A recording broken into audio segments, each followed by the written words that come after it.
আজ থেকে 47 বছর আগে প্রতিষ্ঠা হয়েছে 1969 সালে, 1979 সালে, 1979 সালে। সেখান থেকে প্রতিষ্ঠা লগ্নে এই মাদ্রাসার যিনি স্বপ্নদ্রষ্টা, যিনি এই মাদ্রাসার স্বপ্ন দিয়েছিলেন, প্রতিষ্ঠা করেছেন, তিনি হইলেন আলহাজ আব্দুল মালিক রহমতুল্লাহ আলাইহি।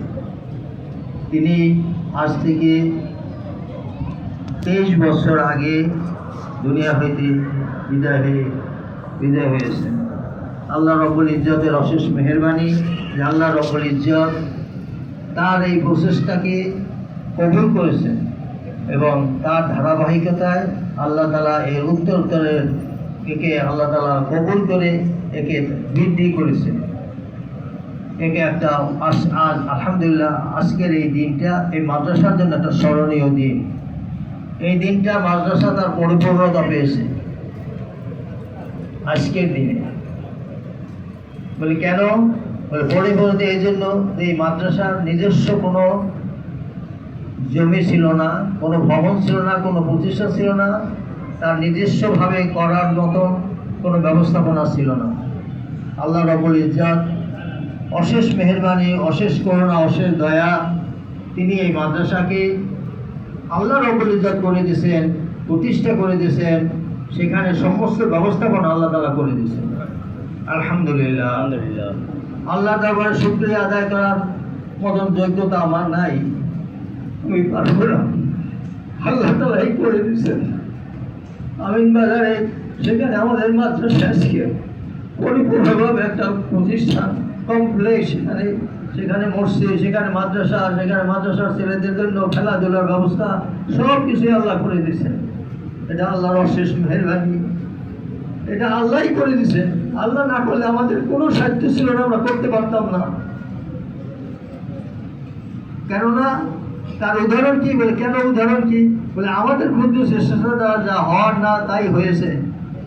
ওই মাদ্রাসা করতে যে টাকা পয়সার প্রয়োজন, যে ফান্ডের প্রয়োজন, আমরা কোনো ফান্ড নিয়ে কখনো এক পয়সা হাতে নিয়ে আমরা মাদ্রাসা ফান্ডের কথা চিন্তা করে মাদ্রাসা শুরু করি নাই।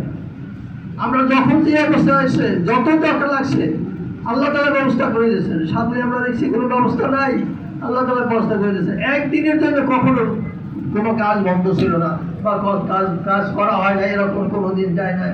বা একদিনের জন্য কোনো মালামাল প্রয়োজন যে মালামাল সংগ্রহ করা হয় না, এরকম কোনো দিন যায় না।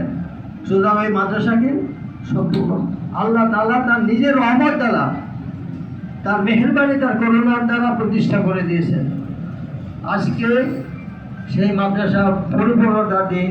আগামী পরশুদিন শনিবার ইনশাআল্লাহ আমরা ওই মাদ্রাসাকে উদ্বোধন করব, মাদ্রাসা মসজিদ উদ্বোধন করবো। আপনাদের সবাই দাওয়াত থাকলো, আপনারা সেখানে উপস্থিত হবেন। প্রিয় ভাইয়েরা, মাদ্রাসার পরিচালনা তো আল্লাহ তাআলা যাদের দ্বারা করাইছেন, যাদেরকে নিযুক্ত করছেন, সেটা আল্লাহর মেহেরবানি। তো আমরা এইটুকুই আল্লাহর কাছে আবেদন, আমাদের নিবেদন যে আল্লাহ তাআলা যে আমাদেরকে লাগাইছেন, করছেন, এই কাজটি যেন আল্লাহ তাআলা কবুল করে নেন আমাদের জন্য। আর এটা যেন আমাদের নাজাতের উসিলা করে দেন। এর দ্বারা যেন আল্লাহ তাআলা আমাকে জান্নাতে পৌঁছে দেন আমাদেরকে। কেননা আমাদের তার কোনো আমল নাই, যার দ্বারা আমরা জান্নাতের আশা করতে পারি। আল্লাহ তাআলা যেহেতু এখানে লাগাইছেন, তো এই জন্য যদি আল্লাহ তাআলা কবুল করে দেন, মেহেরবানি করে, দয়া করে, তাহলে আমরা এই আশায় আশান্বিত থাকবো ইনশাআল্লাহ। তো ভাইরা, এই মাদ্রাসা পরিচালনার জন্য কিছু নিয়ম নীতি ছিল। আমি সময় অনেক হয়ে গেছে, 12টা বাজে, অল্প সময় পরে আমাদের শেষ করতে। সেই নিয়ম নীতিগুলো আমি আপনাদের সামনে বর্ণনা করব। সেই নিয়ম নীতি মাদ্রাসা পরিচালনা করা শুধু পরিচালনা যারা করে তাদেরই দায়িত্ব না, যারা অভিভাবক আছেন তাদেরও দায়িত্ব আছে। সেখানে অভিভাবকদের দায়িত্ব আপনারা আপনাদের ছেলেদেরকে দিচ্ছেন, একটা দায়িত্ব আপনারা নিয়ে আসেন, এটা আপনাদের মেহেরবানি। সেদিন আপনাদেরকে মোবারকবাদ জানাই, ধন্যবাদ জানাই। আপনারা আপনাদের ছেলেদেরকে এখানে পড়ার জন্য নিয়ে আসছেন।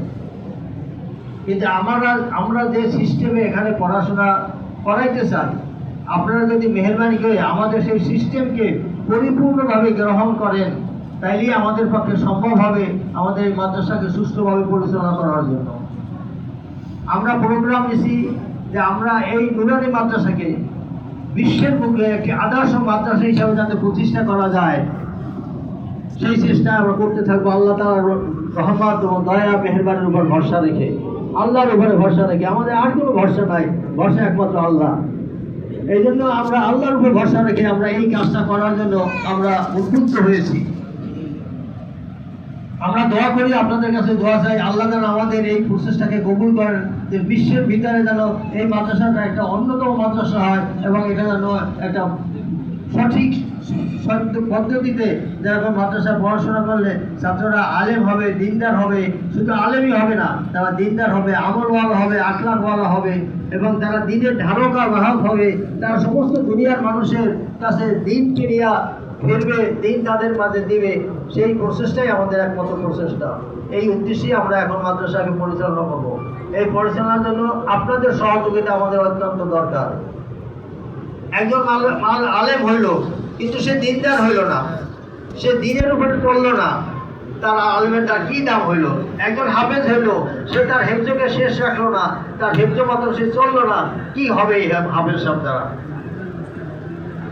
একজন মানুষ যদি দিনদার হয়, আল্লাহ হয়, আল্লাহর সাথে সে সম্পর্ক করে নেয়, সে আল্লাহর সাথে তার নিজেকে আল্লাহর রহমতের কাছে পৌঁছে দেয়, তাইলেই না সে কামিয়াব হতে পারবে, তাইলেই না সে তার মঞ্জিলে মকসদে পৌঁছতে পারবে। এই জন্য আমরা যে প্রচেষ্টা দিছি, সেই প্রচেষ্টাকে আপনাদের সামনে আমি পুরস্কার দিয়েছি। এই জন্য আপনারা সহযোগিতা করবেন। আপনারা রাজি আছেন ইনশাআল্লাহ? ইনশাআল্লাহ। আমরা প্রচেষ্টা নিয়েছি, এই জন্য আমাদের কিছু নিয়ম কানুন থাকতে হবে। নিয়মের বহির্ভূত যে কাজগুলি হয়, সেই কাজগুলির ভিতরে কোনো বরকত থাকে না। দেখেন, আল্লাহ তাআলা নামাজের ভিতরেও নিয়ম করে দিয়েছেন। নামাজ সবচাইতে ইমানের পরে বড় ইবাদত নামাজ, সেটা আমরা একটা নিয়ম করে দিয়েছেন আল্লাহ তাআলা। এই সময়ের মধ্যে ফজর পড়তে হবে, এই সময়ের মধ্যে জোহর পড়তে হবে, এই সময়ের মধ্যে আসর পড়তে হবে, এই সময়ের মধ্যে মাগরিব পড়তে হবে, এই সময়ের মধ্যে এশা পড়তে হবে। যদি এর বাইরে যায় তাহলে কি সে পাবে সেই সময়টা? সে কখনো পাবে না। সুতরাং মাদ্রাসায় আমাদের এরকম নিয়ম কানুন কিছু থাকতে হবে, যে আমরা এই সময় আসতে পারবো মাদ্রাসায়, এই সময় মাদ্রাসা থেকে যাইতে পারবো, এই সময় মাদ্রাসার ছাত্রদের সাথে দেখা করতে পারবো, এই সময় মাদ্রাসার টাকা পয়সা পরিশোধ করতে হবে, ইত্যাদি ইত্যাদি সব বিষয়গুলি। আপনারা ছাত্র দিয়েছেন, কেন দিয়েছেন? আপনারা তো এই উদ্দেশ্যে দিয়েছেন যে আমার ছেলেটা এখান থেকে আলেম হয়, ভালো হাফেজ হবে, ভালো আলেম হবে, দিনদার হবে, আল্লাহ হবে, নাকি? এই জন্য তো দিয়েছেন আপনারা, যে দিনদার হোক, আল্লাহ হোক। কিন্তু দিনদার আল্লাহ হওয়ার পথে যে প্রতিবন্ধকতা আছে, আপনারা যদি সেই প্রতিবন্ধকতাগুলো সৃষ্টি করে দেন, তাহলে তো আমরা তো ফেইলিওর হয়ে যাবো, আমরা তো আমাদের মঞ্জিলে মকসদে বুঝতে পারবো না। আপনারাও পারবেন না, আমরাও পারবো না।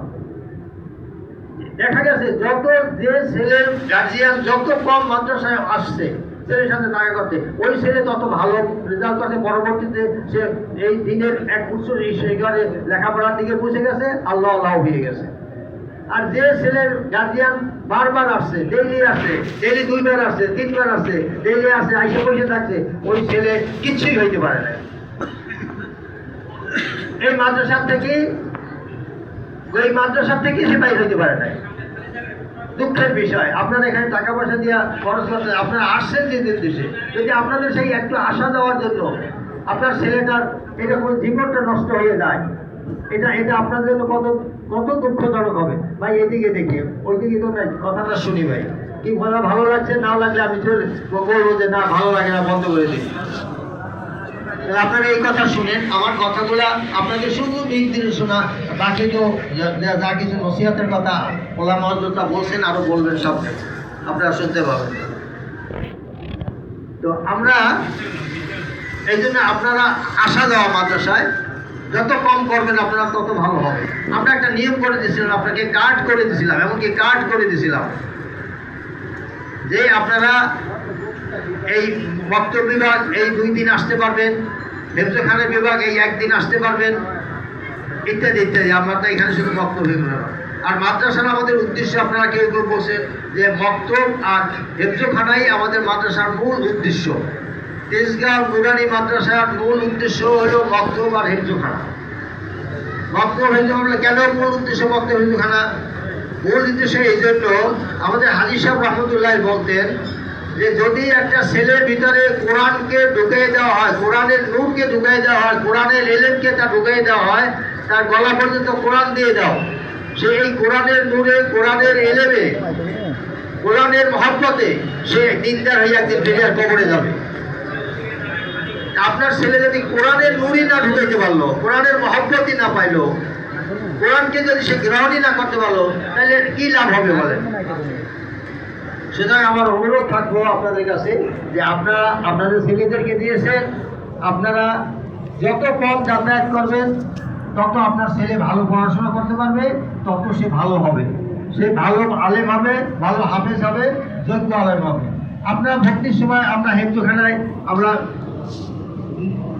সীমিত, তাও আমরা বলবো না অত সীমিত আমাদের না, কারণ আলহামদুলিল্লাহ অনেক অনেক লোকই বলেন, অনেক আলেমরা বলেন, অনেক বড় বড় বুজুর্গরা আসেন, ওনারা বলেন যে তেজগাঁ নুরানি মাদ্রাসার এত বড় হেফজখানা আর কোথাও দেখি না।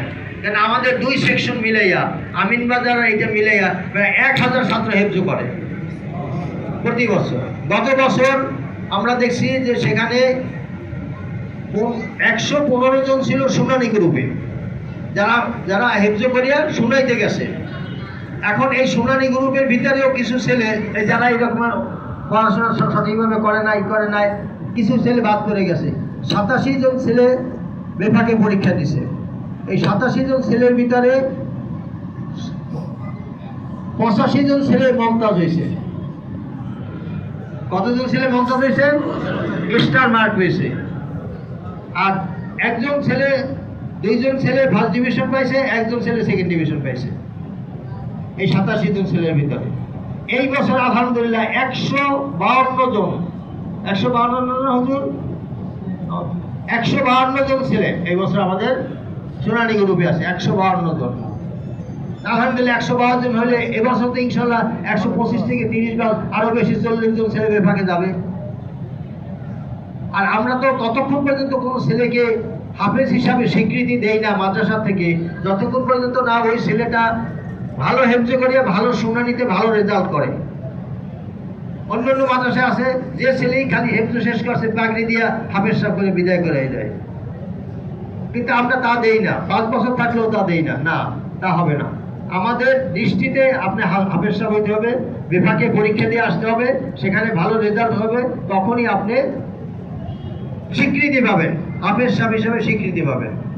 এই এই এই আগামী পরশু দিন তো ওই 87 জন ছেলের আমরা দস্তারবন্দি করবো ইনশাআল্লাহ আগামী পরশু দিন। এই ছেলের মধ্যে 23 জন ছেলে বৃত্তি পাইছে,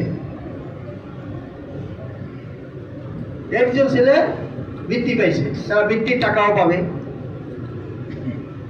সুতরাং আপনারা এটা নির্ভর করে অনেকটা আপনাদের উপরে। আমরা যথাসাধ্য চেষ্টা করি, আমাদের ওস্তাদরা আপনারাই জানেন, আপনারাই আসেন, আপনারা দেখেন, আমাদের সাথেও বেশি আপনারা দেখেন। আমাদের ওস্তাদরা আপনাদের ছেলেদেরকে নিয়ে 24 ঘন্টায় থাকে। মাসে 3 দিন আপনারা ছুটি পান, ছেলেরা ছুটি পায়।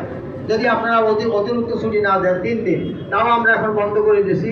আমরা 1 মাস পর 1 মাস ছুটি দেবো, শুধু বক্তব্য প্রথম বিভাগ ছাড়া। আর সব বিভাগে 1 মাস পর 1 মাস ছুটি হবে 3 দিন। কেন? পড়াশোনা যেন তারা আরও ভালো করতে পারে, আরও লাখে তারা আরও ভালো করতে পারে, তারা দিনের দিকে যান, তারা আরো আগাইতে পারে। সুতরাং এই এই এই এই যে কানুনগুলো আমরা করি বা রাখি, সব সর্বাঙ্গীন সব দিক থেকে চিন্তা ভাবনা করি আমরা এই কানুনগুলো আমরা তৈরি করি এবং এই কানুনগুলোর উপরে আমরা চলতে থাকি। আল্লাহ তাআলা এই চলার দ্বারা আমাদেরকে সুফল দিতেছেন, উপর দিতেছেন না, এটা কমতি হয়েছে না। দেখেন আমিনবাজার মাদ্রাসায় অনেক মাদ্রাসা আছে, নতুন মাদ্রাসা হিসাবে মাদ্রাসা তৈরি করলেই মাদ্রাসার ছাত্র সংখ্যা ওই রকম পাওয়া যায় না যেরকম ছাত্র সংখ্যা দরকার হয়। প্রত্যেক বছর আমরা এখন আমিনবাজার মাদ্রাসা আমরা এত ছাত্র পরিপূর্ণ আমরা ছাত্র ভর্তি করতে পারি না। এই বছর আমরা ছাত্র ভর্তি করতে পারি না, একমাত্র কিতাব বিভাগ ছাড়া ওখানে বাকি সব বিভাগে অতিরিক্ত ছাত্র। হেফজ বিভাগে আমরা ছাত্র নেব গুনার শুনানি ছাড়া, শুধু হেফজের জন্য আমরা ওখানে ভর্তি করবো ছাত্র। আমাদের কথা ছিল 550, সেখানে 600 উপরে ছাত্র ভর্তি করতে হয়েছে। সুতরাং এইটা কেন? যে আল্লাহ তাআলা ব্যবস্থাপনা করে দিয়েছেন, সেই ব্যবস্থা মতন আমরা কাজ করতেছি, আমরা পরিচালনা করতেছি। আরেকটা কথা হলো, আপনারা অনেকে বলছেন ইংরেজি বাংলা। আমাদের কাছে যদি কেউ আসে ছাত্র ভর্তি করতে, অথবা আমাদের যারা জানেন আমাদের অবস্থান তারা জানেন, ছাত্র ভর্তি আমরা সবাইকে বলি যে আপনারা বাসায় এই 7 বছর বয়স পর্যন্ত তাকে বাংলা ইংলিশ অঙ্ক পড়ান, তারা আরবি পড়ানোর কাছেও নিয়েন না, তারা মাদ্রাসার কাছেও নিয়েন না, দরকার নাই। কেননা ও আইসা প্রথমেই আলিফ পড়বে আমার এখানে, সে আলিফ থেকে শুরু করবে, আর আলিফ যারা মাদ্রাসায় পড়ে আসবে সেই আলিফ আর আমার আলিফের সাথে একত্র করতে পারবে না সে, যার জন্য তার ওই আলিফকে ভোলার জন্য এখানে আরো তার 2-3 মাস সময় ব্যয় করতে হয়। সেখানে আমরা পরামর্শ নেই, আপনারাও পরামর্শ দিয়ে, যদি কেউ আপনাদের পরামর্শ চায় যে তোমার ছেলেটা তো ওইখানে পড়ছে, তা আমার ছেলেটা ভর্তি করবো, কি করা উচিত, আপনারা বলবেন তোমরা শুধু বাংলা ইংলিশ অঙ্ক পড়াও। আপনারা অনেকে বলেন বাংলা পড়তে পারে না, অঙ্ক পড়তে, কেন আপনি 7 বছর কি করছেন, 8 বছর কি করছেন, 9 বছর পর্যন্ত কি করছেন আপনি? তাহলে বাংলা ইংলিশ পড়ান নাই আপনি? কেন পড়েন নাই? কেন পড়াইলেন না? আপনি এখন বলতেছেন যে বাংলা পড়ান, ইংরেজি পড়ান, কেন বলতেছেন আপনারা এই কথা? আমি বুঝতে পারি না। এই 7-8 বছর কেন আপনারা পড়াইলেন না? আমাদের জন্য কেন রেখে দিলেন? তাহলে পুরোপুরি বাংলা ইংলিশের মধ্যে তখন নিয়ে যেতে পারেন। সুতরাং এখানে আমরা যে কাজগুলি করতেছি সবগুলোই আমরা পরিকল্পনা মাফিক করতেছি, শুধু আপনারা সহযোগিতা করবেন। আমাদের এখানে কর্মচারী থেকে শুরু করে নিয়ে ওস্তাদ পর্যন্ত প্রত্যেকের সমান কাজ। কেউ না যে একজন পয়সা থাকতে পারবে, বা কেউ না যে সে কাজ করে করতে পারবে, বা কেউ না সে ফাঁকি দিতে পারবে। নির্দিষ্ট করা কাজ, এটা করতে হবে নাকি তাকে কৈফিয়ত দিতে হবে? এখানে কৈফিয়ত আছে। ওস্তাদরা 24 ঘন্টা আপনার ছাত্রের পিছনে নিগরানি করতেছে, কৈফিয়ত আছে সেখানে। কেন মার্ক কম পাইলো, কেন কি হইলো, কেন এই ছেলেটা পড়তেছে না, কেন একটা ছেলে পড়তে চায় না, এজন্য তাকে কৈফিয়ত দিতে হয় ওস্তাদকে। কেন পড়তে চায় না, কিভাবে তাকে পড়াইছেন, কি সিস্টেমে পড়াইছেন, কেন পড়তে না, তার জন্য আবার দেখার জন্য আবার গাইড দেওয়া হয়েছে, সে গাইড সেটা প্রশ্ন করে থাকে। তারপর আছে হেড অফ দ্য ডিপার্টমেন্ট, তিনি তাকে দেখেন। ইত্যাদি কাজগুলি আমরা করে থাকি। তো এই জন্য আপনারা আপনাদের ছেলেদেরকে ঠিক টাইমলি মাদ্রাসায় নিয়ে আসবেন, টাইমলি মাদ্রাসা থেকে নিয়ে যাবেন। আপনি আপনার ছেলেকে আজকে মাদ্রাসা খোলা, আজকে বলছে যে বৃহস্পতিবার বিকালে আসরের পর থেকে মাগরিব পর্যন্ত আপনার ছেলে আসবে মাদ্রাসায়। আপনি আনলেন শনিবার বিকালে, কেন আসলেন? শনিবার বিকালে কেন আসলেন জিজ্ঞাসা করলেন, হুজুর আমার অনেক জরুরি কাজ ছিল, আমি আসতে পারি নাই, আমি এলাকায় ছিলাম না, আমি আসতে পারি নাই, আমার ছেলে আসতে চায় না, আমি আসতে পারি নাই, ইত্যাদি অনেক কিছু আপনারা তখন কারণ দর্শান। এখন আমরা কারণ দর্শানোর জন্য আমরা নোট বলছি যে আসে লেখেন, লিখিত দেন না, যে ফার্দার আর করবেন কিনা, তারপরে আমরা আপনার ছাত্রকে এন্ট্রান্স দেবো। এবার এইখানে আমরা কিছু রিল্যাক্স ছিল এতদিন, কিন্তু আমি আপনাদেরকে স্মরণ করাই দিতেছি আর আপনাদেরকে অনুরোধ করতেছি, আপনারা মেহেরবানি করে এই সব জিনিসগুলোর ভিতরে খুবই যত্নবান হবেন এবং অর্থবান হবেন। কারণ আমরা এই খোলার তারিখ থেকে রেস্টার্ট করবো। আপনার ভিজিটিং কার্ড আপনাকে আনতে হবে, ভিজিটিং কার্ড আনিয়া প্রত্যেকবার আসলে দেখা করতে হলে ভিজিটিং কার্ড লাগবে, তাহলে দেখা হবে না, গেট থেকে বিদায় করে দেবে। যত আপনার চিল্লাচিল্লি করেন, যতই করেন, মারামারি করেন, আর যতই আপনারা গালাগালি করেন, অনেক আছে গেটের দারোয়ানদেরকে গালাগালি করে, কেন আপনার ওদের কি অভ্যাস, ওদের কি দোষ? ওরা তো কর্তৃপক্ষের কথা মতন কাজ করতেছে, কর্তৃপক্ষ যেভাবে তাকে নির্দেশ দিয়েছে তাকে দিচ্ছে। আপনি বলেন প্রিন্সিপালকে বলেন, আপনি বলেন ভাইস প্রিন্সিপালকে বলেন, আপনি কর্তৃপক্ষের সেক্রেটারিকে বলেন, সভাপতিকে বলেন যে আমার এই সুযোগ দিতে হবে, নাইলে আমি পড়াবো না আপনার এখানে, আমার সুবিধা মতন আমি আসবো, আমার সুবিধা মতন আমি যাব, যখন তখন যাব।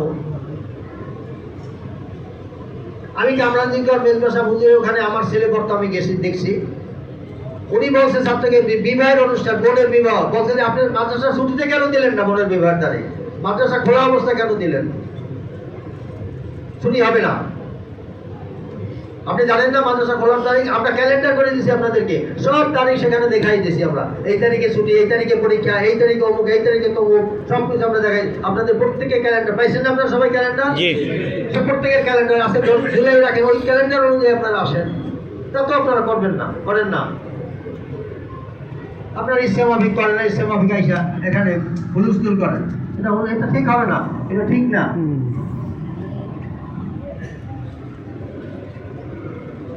2 নম্বর কথা হলো আপনার ছেলেকে আপনি নষ্ট করতেছেন। বলে কিভাবে? আপনারা আইসাই আমি দেখি, যখনই আসি আমি দেখি গার্জিয়ান আসে, ফোন একটা স্মার্ট কি আনে কোথা থেকে এত বড় লম্বা, এর ভিতর দিয়ে দেশের পোলায় ওই দেখতে আসে, আর উনি পাশে বসে আছে, আর উনি একটু বড় লোকমা দিতেছে। এই একটা স্মার্টফোন আমি আজকে দেখাইছে, সে পুরো সপ্তাহ, আবার আপনি যেদিনকে আইবেন বলছেন যে আমি দিন আসবো, ওই দিন পর্যন্ত সে কখন স্মার্টফোন থাকবে এই নিয়ে চিন্তা করে, করবে কখন? সে তো বাচ্চা মানুষ, ও তো ছোট মানুষ, ও কখন করবে? আপনার মহব্বত, একজন বলছে আমরা মহব্বত ছাড়িয়ে দিয়া মাদ্রাসায় দিয়েছি। মহব্বত ছাড়লেন কেন? মনে ঘরে রাখেন।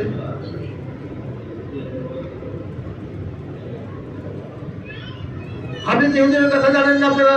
এইরকম বড় বড় আল্লাহর ওলিরা যারা হয়েছে, তার ছোটবেলা চলে গেছে, তার খবরই নেই, পড়া 3 বছরে পড়ে না, 10 বছরে।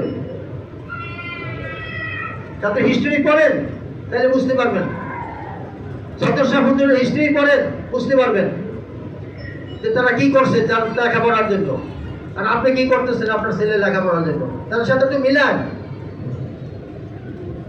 আপনি আশা করবেন পাকা মিষ্টি ফলের, মিষ্টি আমের, আর লাগাবেন আপনি টক মিষ্টি আম, এতে কোনোদিন পাকা মিষ্টি আম হবে? কখনোই হবে না, টক মিষ্টি আমই হবে।